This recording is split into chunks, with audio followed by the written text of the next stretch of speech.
Search fam, happy holidays. Can you believe we've reached the end of the year?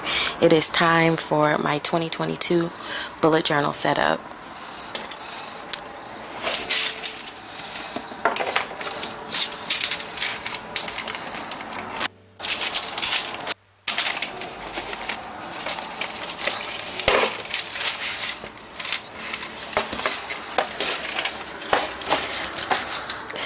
This year I opted for a different size notebook. I'm doing the Notebook Therapy B5 size notebook from their fall collection. And as with every year, I have named my bullet journal. This year, my bullet journal is named after one of my longtime anime baes, Kurama from Yu Yu Hakusho. On my title page, I put my name and drew in some cute foliage. This year, I wanted to do something different and with my themes to make it more simplistic on myself, but also try to stretch myself. So my themes, at least for the first 6 months of the year, are going to be from artwork from other bullet journalists. I decided to use Anna from Journal Away's 2021 setup theme, which was this beautiful cloud theme. I happened to own the script washi tape that she used, so I was able to use that to sort of compensate for the fact that her setup was for an A5 journal. So I took her beautiful wash artwork, used it as the cover. I just simply wrote 2022, and my words for the year are ease and indulge, because I have been working super hard for the last few years, and now I'm trying to opt for a little bit more simplicity in my life. And I have a quote that I came up with that says, "A life of ease, growth, and indulging is a worthy desire."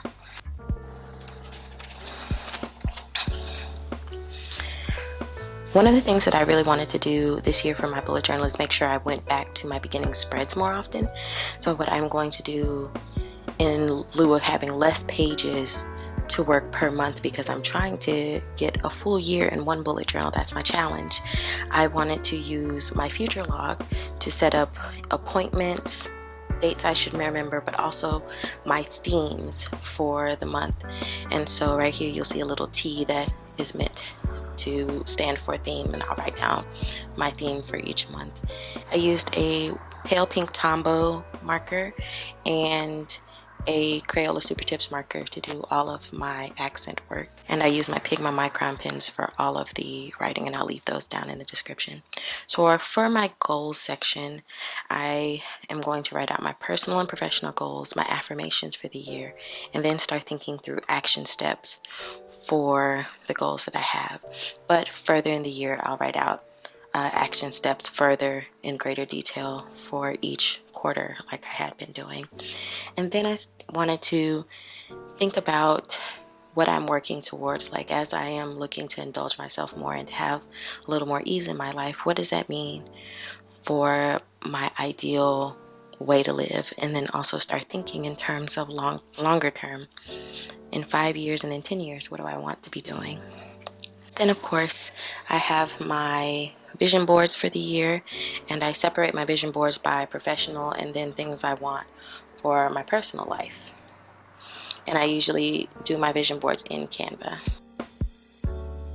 Last year I did a year in tarot, and I'm doing that again on the left side of the double page spread, but also I added in the moon phases for each month. So before the new year starts, I'll go in and shuffle and write down a tarot card for each month, and then I gave myself room to reflect at the end of the month to see what happened towards what I pulled.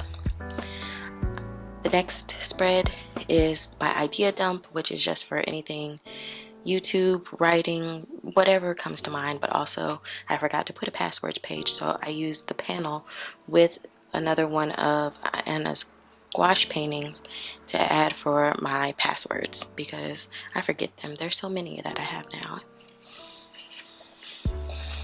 For my finance trackers, what I am doing is going to keep track of how much I spend on each of my bills, and these are the bills that come out every month. And then where I have a pale pink line, that's going to be the date that they're due, because I did realize in 2021, with all of the stress I was under, sometimes I would forget some of the bills and they come out a little bit late. So I did that for 12 months, and then I have a savings tracker where I'm going to write down how much I've saved for my emergency fund, which is one of my goals for the year, to start an emergency savings fund. Then I have my general savings fund, which is what I've been using, and then travel, moving expenses, because I am relocating in 2022, and then a cash savings, which is just emergency money should something happen and I need cash. For my wish list page, I divided it into my travel wish list, so places I would like to go in 2022, items that I'd like to get for my photography business, wardrobe things, because I am going to spruce up my wardrobe in 2022 a bit, since I will be in person working by the fall, and then other items that I want, and I'll just track, how much they are, and then put a check mark if I get them or not. You'll see I used Anna's header, cut it out with the wish list, and then I made a header out of a piece of extra wash painting that I printed out with the washi tape that she uses that I had as well. I went back and forth over how to do my reading list, because I did do a cute bookshelf last year, but I didn't use it very much, so I'm just going to keep track of how many books I read and then do the rating system, and this was in her bullet journal theme packet.